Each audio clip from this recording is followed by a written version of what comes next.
En 1899, Nikola Tesla recibió un misterioso mensaje del espacio. Estaba escuchando las descargas de los rayos mediante una antena ultrasensible, cuando de repente, en medio de un crujido de fondo, escuchó un claro golpeteo.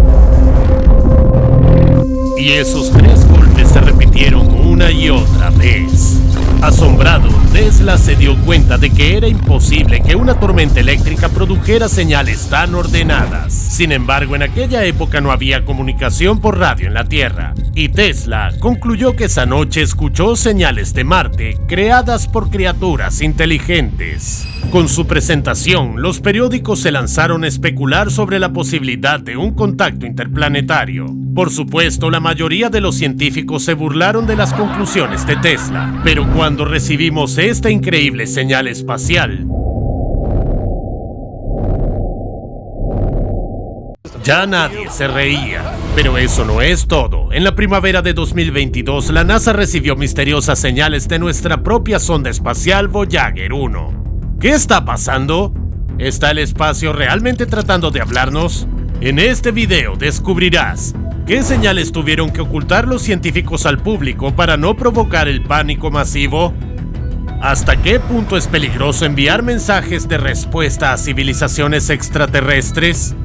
Y ¿podremos descubrir los secretos de las señales más misteriosas del espacio? Vuela, peligro, vuela, ayuda, amistad, vuela, próximamente. Nikola Tesla no fue el único en recibir extrañas transmisiones de radio desde el espacio a principios del siglo XX. En 1920, el inventor de la radio Guglielmo Marconi hablaba de señales repetidas que obviamente venían de más allá de la Tierra. El ingeniero Thomas Edison afirmó que los habitantes de otros planetas están evidentemente intentando contactar con nosotros. Solo en los años 50 y 60, con las primeras misiones espaciales de exploración del sistema solar, quedó claro que no había ni una sola civilización en las cercanías de la Tierra. ¿Pero qué escucharon entonces Tesla y Marconi? Tal vez esto.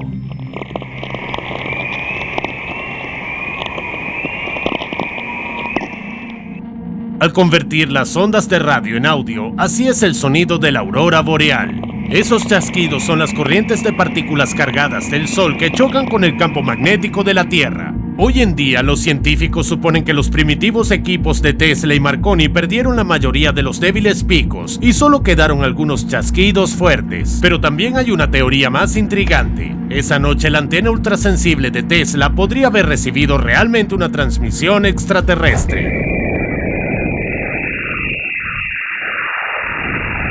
Pero la fuente no era de Marte, fue la luna Io de Júpiter.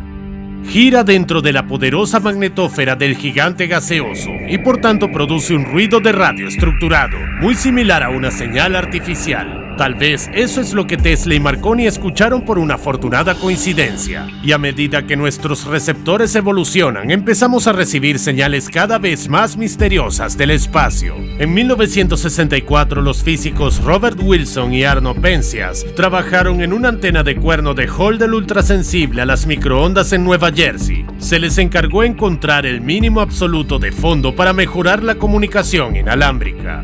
Pero no importaba hacia dónde dirigieran Wilson y Penzias su receptor, oían lo mismo en lugar del esperado silencio.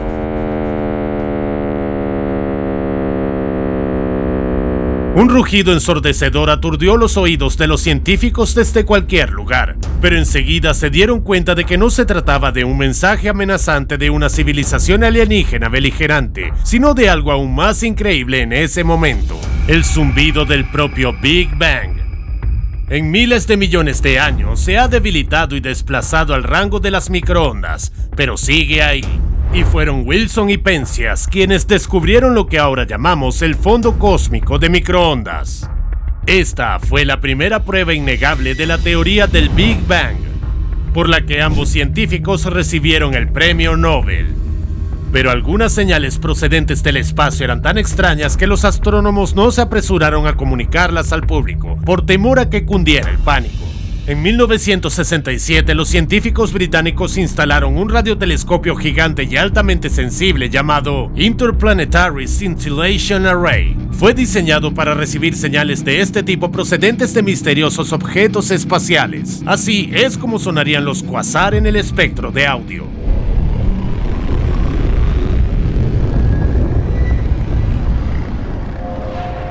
Son potentes fuentes permanentes de ruido radioeléctricos de banda ancha en varios rangos de frecuencias a la vez.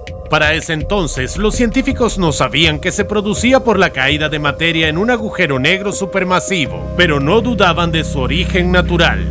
Al fin y al cabo, las señales artificiales que otras civilizaciones podrían utilizar para comunicarse deberían ser de banda estrecha y no permanentes. Y qué sorpresa se llevó la estudiante británica de posgrado Jocelyn Bell Burnell cuando el 6 de agosto de 1966 la red de centelleo interplanetaria recibió esto.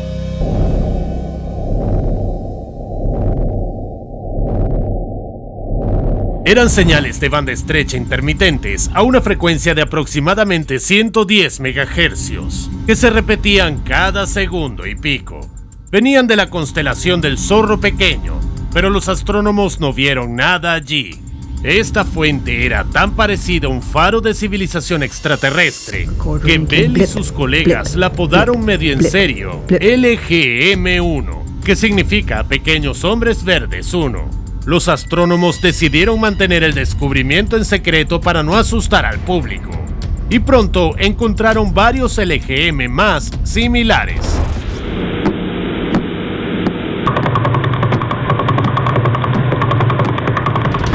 Dicho latido de radio fue producido por docenas de fuentes invisibles a diversas distancias de la Tierra, y Jocelyn Bell se dio cuenta de que no había encontrado radiofaros artificiales, sino absolutamente naturales. Se trata de púlsares, estrellas de neutrones muy compactas y normalmente invisibles. Al girar, bañan rítmicamente la Tierra con potentes chorros de ondas de radio intermitentes en un estrecho rango. Y los astrónomos se dieron cuenta de que es poco probable que una verdadera civilización extraterrestre utilice las frecuencias ya ocupadas por los púlsares y los cuasares. Así, los miembros del SETI, que significa Búsqueda de Inteligencia Extraterrestre, identificaron un pequeño número de canales en los que el universo es casi silencioso, y por tanto, es donde debemos buscar mensajes de los extraterrestres. Los científicos llegaron a la conclusión que si querían contactar con la Tierra enviarían una potente transmisión de banda estrecha en una de las frecuencias más convenientes. Y 10 años después de descubrir los púlsares, recibimos exactamente esa señal. Este misterioso mensaje procedente del espacio profundo cambió para siempre nuestras expectativas de contacto con los extraterrestres.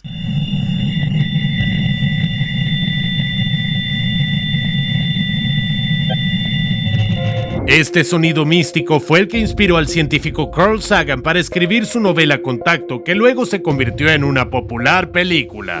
En esa película, un radioastrónomo interpretado por Jodie Foster oye de repente una transmisión alienígena similar por radio y levanta al personal del observatorio para alinear mejor las antenas y no perder la transmisión. Sin embargo, en el caso de la detección real de una señal misteriosa, no fue así en absoluto. Desde principios de los años 60, el radiotelescopio Big Ear de la Universidad Estatal de Ohio ha escaneado continuamente el cielo como parte de la iniciativa SETI, y todas sus observaciones se llevaron a cabo a través de este viejo computador IBM 1130. Su impresora solía imprimir kilómetros de señales digitales de radio, y era realmente imposible manejar esa cantidad de trabajo en la oficina. Los astrónomos se llevaban esas cintas a casa y la mayoría de las veces aparecían ante sus cansados ojos un sinfín de unos y otros números, el típico ruido de la radio espacial.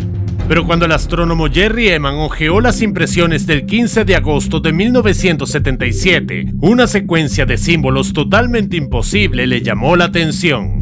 Esos pocos dígitos y letras sobre el fondo de unos y dos representaban una señal de banda estrecha increíblemente potente. Eman estaba tan sorprendido que no solo rodeó esa zona en rojo, sino que también hizo una nota manuscrita de wow. Desde entonces, la famosa señal wow ha perseguido a varias generaciones de científicos y al día de hoy sigue siendo la principal candidata a transmisión artificial de origen extraterrestre. Para empezar, es en promedio 30 veces más potente que el nivel de ruido y puede ser estimado incluso por un no especialista utilizando la grabación de audio basada en la señal sintetizada. Al principio se oyen débiles crujidos, pero luego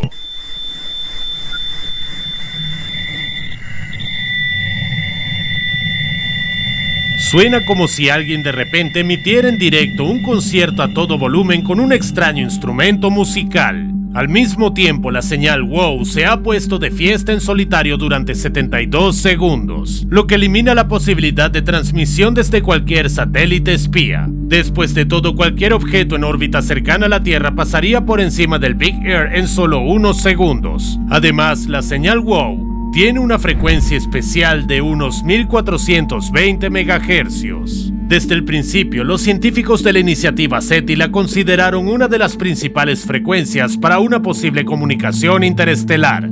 Pero sobre todo en esta misma frecuencia, el núcleo del átomo de hidrógeno agitado emite ondas de radio. Es una especie de guiño a los nuestros. Algo como amigos, nosotros también conocemos la física cuántica, y en la Tierra las transmisiones de radio a una frecuencia de 1420 MHz están completamente prohibidas, específicamente para que los científicos no pierdan la señal de una civilización extraterrestre avanzada. Entonces, ¿dónde podría estar? Debido al diseño específico del Big Ear, la respuesta parece bastante extraña. El origen de la señal WOW está en alguna de estas dos regiones del espacio en la constelación de Sagitario. Parecen muy pequeñas, pero en realidad cada una de ellas contiene miles de estrellas a distintas distancias de la Tierra. La retransmisión ayudaría a determinar las coordenadas, pero durante casi medio siglo, desde aquel día de agosto de 1977, los científicos no han vuelto a detectar la señal WOW de nuevo. Incluso cuando los radiotelescopios más sensibles del Very Large Array de Nuevo México, filmados en la película Contacto, apuntaron a esas partes del cielo, la respuesta fue un silencio total. Como resultado, el descubridor de la señal WOW, Jerry Ehman, se enfadó en una entrevista en 1994. Deberíamos haberla visto de nuevo cuando la buscamos 50 veces. Algo sugiere que fue una señal de origen terrestre que simplemente se reflejó en un trozo de basura espacial. Y en el año 2017, el astrónomo Antonio París llegó a la conclusión de que estos restos podrían ser dos cometas del sistema solar rodeados de nubes de hidrógeno. Sin embargo, esta versión no explica ni la extraordinaria fuerza de la señal WOW ni su frecuencia, a la que ningún transmisor terrestre puede operar.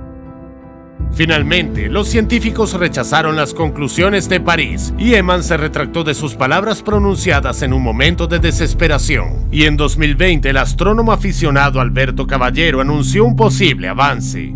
Estudió varias docenas de estrellas recién descubiertas en una zona potencialmente señalada por WOW e identificó una estrella similar al Sol a 1800 años luz de la Tierra como posible fuente. Es casi el gemelo del Sol, pero aún no se han encontrado exoplanetas cerca de él.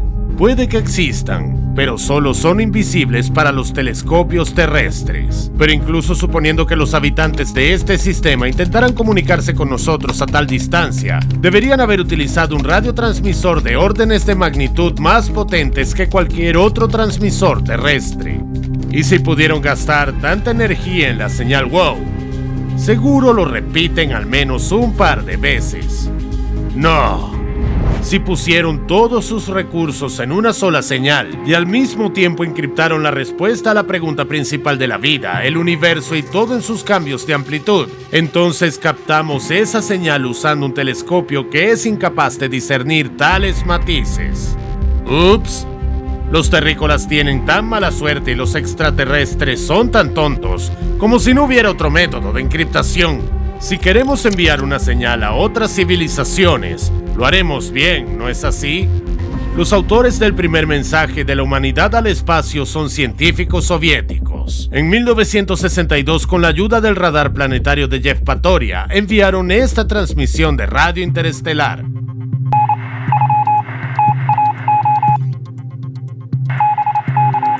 Bueno, evitaron el error de los posibles autores de la señal WOW, porque utilizaron una interrupción en lugar de cambios de amplitud para la codificación. Era código Morse ordinario que codifica las letras del alfabeto terrestre. Pero para entender el mensaje de los científicos soviéticos hay que tener una tabla así a mano. Pero supongamos que los extraterrestres la tienen. En este caso, sus oídos captan el nombre de Lenin y la abreviatura URSS. Eso no ha estado bien.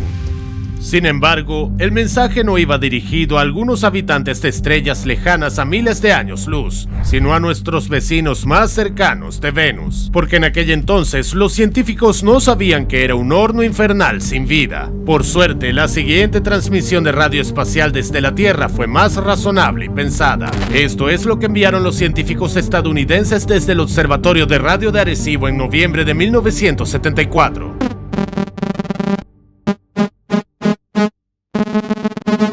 Esta es una representación de audio de la primera salida de 1679 señales binarias, codificadas prudentemente por las fluctuaciones de frecuencia en lugar de las de amplitud.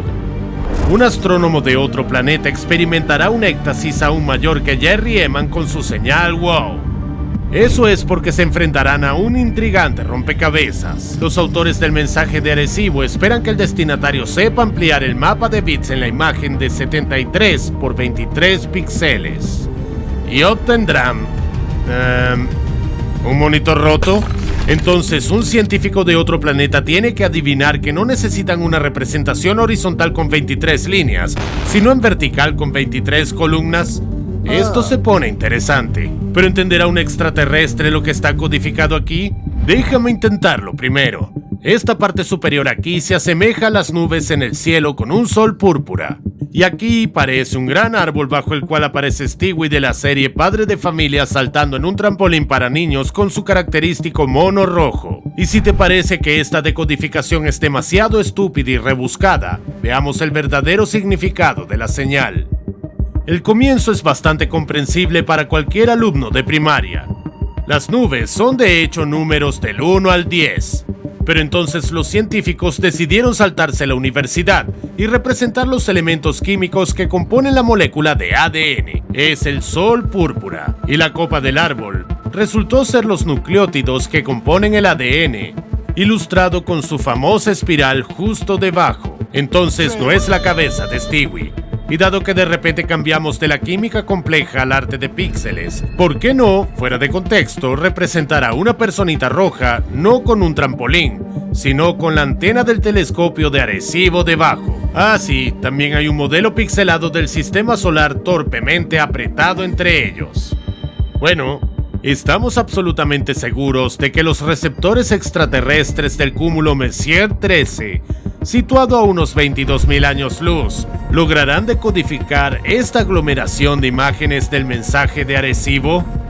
De hecho, ni siquiera sabemos si lo recibirán, aunque escuchen atentamente el cielo nocturno, porque la señal de Arecibo no se envió en esa frecuencia de hidrógeno de 1420 MHz, preferida para la comunicación interestelar. La señal fue enviada a una frecuencia de 2380 MHz, que no corresponde a nada en absoluto. Es solo que el transmisor de Arecibo pasó a operarlo. Y como en realidad no es muy potente, la señal de radio probablemente se disipará mucho antes de llegar a su destino. Y para asegurarnos de que los extraterrestres no tengan la oportunidad de recibirlo, solo lo enviamos una vez, sin repetirlo. Por lo que puedo ver, estamos aprendiendo de la mente estrecha de los autores de la señal WOW. Sin embargo, a finales del siglo XX, los científicos de SETI habían mejorado un poco y enviaron dos mensajes de radio mucho más reflexivos en 1999 y 2003. Estos mensajes a varios sistemas estelares cercanos contienen las fórmulas matemáticas codificadas, las sustancias químicas necesarias para la vida y otra información sobre la Tierra. Pero tampoco faltaban los desnudos que ya habíamos incluido en las placas doradas colocadas a bordo de la nave espacial Pioneer. Solo tenemos que asegurarnos de que los extraterrestres no nos demanden en el Tribunal Galáctico por acoso. Bueno, al menos en 2018 los organizadores del Festival de Música Sonar suavizaron un poco la impresión de nuestro despropósito al enviar 33 pistas electrónicas especialmente compuestas al exoplaneta Luiten B, similar a la Tierra. Pero algunos científicos creen que estamos corriendo un riesgo increíble al enviar cualquier tipo de mensaje al espacio. La mente extraterrestre no puede adivinar quién es Lenin, o lo que la pequeña persona de píxeles en el mensaje de Arecibo se supone que indica, pero los parámetros de transmisión seguramente harán que la mente extraterrestre entienda que escucha una señal artificial de otra civilización tecnogénica. Y si los extraterrestres decodifican la información de nuestros mensajes más detallados y pensados, entonces acabamos de regalar las coordenadas de la Tierra a unas criaturas desconocidas. Y si la respuesta resulta no ser, hola, lo recibimos todo, pero sí un ataque láser planetario. De hecho, estos extraterrestres pueden considerar la existencia de otra civilización avanzada, no como un incentivo para iniciar comunicación, sino como un desafío existencial. Entonces, ¿debemos revelar nuestra presencia en la galaxia? El único consuelo es que contra el rico fondo de la Vía Láctea, todo nuestro ruido de radio se parece a esto. Sí, un punto azul microscópico con un diámetro de 200 años luz. Así que incluso en el peor de los casos, los láseres asesinos incinerarán la Tierra solo miles o incluso millones de años después. Pero las señales de radio más extrañas e inexplicables del espacio tardaron justo ese tiempo en llegar a la Tierra. Hemos empezado a detectar estas misteriosas transmisiones hace muy poco tiempo. El 30 de septiembre del año 2002, el Very Large Array de Nuevo México recibió una serie de pulsos inusuales.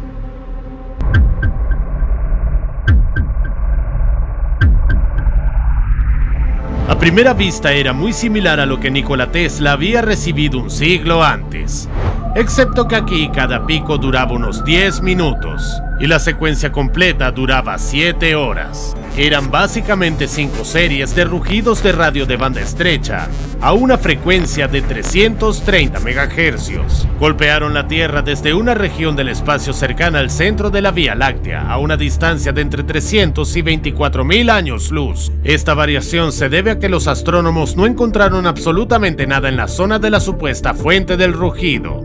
La misteriosa señal se repitió 2 veces, en el 2002 y en 2003, y desde entonces parece haber desaparecido para siempre.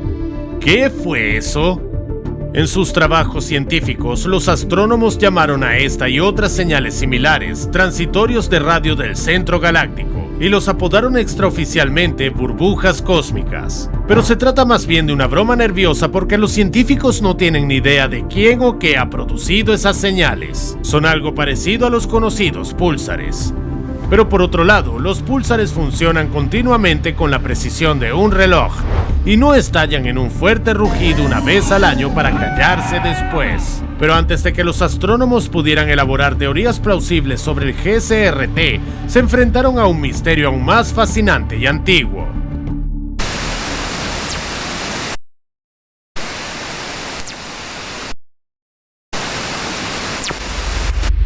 Estas extrañas señales de banda estrecha fueron descubiertas por primera vez en los antiguos datos del radiotelescopio australiano Parkes en el año 2007, y son realmente fáciles de perder porque estos pitidos duran desde una fracción de milisegundo hasta 3 segundos, y la mayoría de las veces no se repiten. Por ello, estas señales se denominan ráfagas de radio rápidas, y algunas de ellas se acercan a la apreciada frecuencia de hidrógeno de la señal WOW.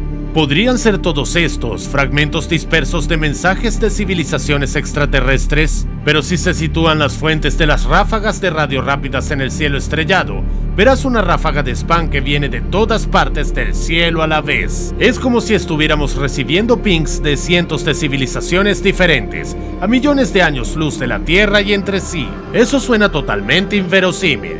Afortunadamente, en el año 2012, una de las ráfagas de radio se repitió por primera vez y permitió a los científicos acotar la búsqueda de las fuentes. Estas señales nos llegaron de una galaxia enana situada a 3.000 millones de años luz de la Tierra.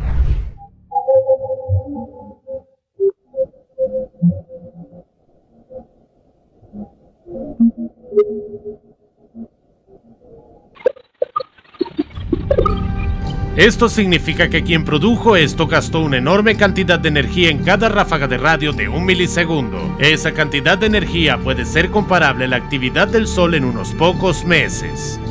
Normalmente, solo los agujeros negros supermasivos situados en el centro de las galaxias pueden hacer estos trucos tan costosos, pero ya hemos oído a los cuasares. Hacen ruidos todo el tiempo y de forma muy diferente. Y si al menos algunas de las explosiones de radio son ecos de las esferas de Dyson de otras civilizaciones, estas megaestructuras alrededor de las estrellas son las que teóricamente podrían manejar energías tan altas. Sin embargo, ver las esferas de Dyson a una distancia de millones de años luz es imposible. Pero el 27 de abril de 2020, el radiotelescopio canadiense CHIME detectó por fin la primera ráfaga de radio rápida procedente de nuestra galaxia, desde una distancia de solo 30.000 años luz. Y por feliz coincidencia, varios observatorios de rayos X de la NASA estaban observando su fuente al mismo tiempo. Todos estos datos indican claramente que la ráfaga de radio rápida fue producida por un tipo raro de estrella de neutrones, un magnetar. A diferencia de un púlsar, este objeto tiene un campo magnético de increíble potencia, pero la mayor parte del tiempo mantiene un completo silencio radioeléctrico. Entonces, ¿por qué ha empezado a hablar de repente? Los científicos sugieren que las erupciones de rayos X y las emisiones de radio de un magnetar podrían estar causadas por la colisión de un asteroide o un exótico terremoto estelar, pero no pueden asegurar nada. Esto significa que incluso el colapso de una esfera de Dyson justo sobre el magnetar podría ser una versión bastante plausible. Sin embargo, a los científicos no les gusta hablar mucho en serio de los extraterrestres, sobre todo desde la vez que se quemaron los dedos con este tema de la manera más frustrante. Ese mismo observatorio australiano de Parkes detectó casi medio centenar de señales espaciales de alta frecuencia desde 1998 hasta 2015. Se asemejaban a ráfagas de radio rápidas, pero cambiaban sus características de forma poco natural y por tanto eran muy similares a las transmisiones de radio artificiales. Y así resultaron ser. Acabas de escuchar una señal producida por la tecnología de una civilización avanzada. Y esa tecnología es un microondas en el comedor de uno de los edificios del observatorio de Parkes. Los científicos tardaron 17 años en descubrirlo, y desde entonces esas señales se denominan peritones. Además de las microondas, pueden ser producidas por los rayos, los radares de los aviones y otras fuentes locales que rebotan en la ionosfera de la Tierra y llegan directamente a los radiotelescopios. Pero incluso después del escándalo de los peritones, la búsqueda de la radio espacial no se suspendió. Y en octubre de 2020, el personal del observatorio de Parkes encontró algo realmente intrigante en los datos del año anterior. Se trataba de una señal de banda estrecha de varias horas procedente de nuestro vecino estelar más cercano, la enana roja Próxima Centauri. Su frecuencia de 980 MHz no corresponde a ninguna fuente terrestre, y al mismo tiempo se considera una de las frecuencias potenciales para el SETI. Además, a juzgar por el desplazamiento del gráfico, la señal se fue alejando. Efectivamente, hay un planeta similar a la Tierra que gira alrededor de Próxima Centauri. Durante su órbita, este planeta se acerca a la Tierra y luego se aleja de ella. La misteriosa señal se llamó Breakthrough Listen Candidate 1 y parecía tan prometedora que la prensa la bautizó inmediatamente como la nueva señal WOW, pero no por mucho tiempo. Resultó que otros radiotelescopios captaron varias señales muy similares, pero desde direcciones totalmente diferentes, no solo desde Próxima Centauri. Esto significa que en 2020 el observatorio de Parkes recibió interferencias de radio muy distorsionadas y repetidamente reflejadas de alguna fuente cercana a la Tierra. Pero aunque los científicos se hayan equivocado de nuevo, estos descubrimientos les aportan una experiencia inestimable. Ayudará a eliminar las microondas y otras curiosidades cuando por fin detectemos algo que realmente merezca la pena. Tal vez ese descubrimiento revolucionario esté a la vuelta de la esquina. El 18 de mayo de 2022, los ingenieros de la NASA recibieron otra señal de la nave Voyager 1, que abandonó los límites exteriores del sistema solar hace 10 años. Pero he aquí la cuestión. El mensaje recibido de la sonda resultó ser un auténtico disparate. Es como si el computador a bordo lo hubiera generado accidentalmente o se hubiera estrellado. Mientras tanto, la NASA sigue sin saber cuál es el problema. Pero la agencia parece haber olvidado que a bordo del Voyager 1 hay un disco de oro con un mensaje para otras civilizaciones. ¿Y si los extraterrestres ya han abierto la sonda y están intentando descifrar nuestro mensaje? Y entonces una extraña señal de radio procedente de la Voyager 1 puede hacer la pregunta aclaratoria sobre el tema más inesperado.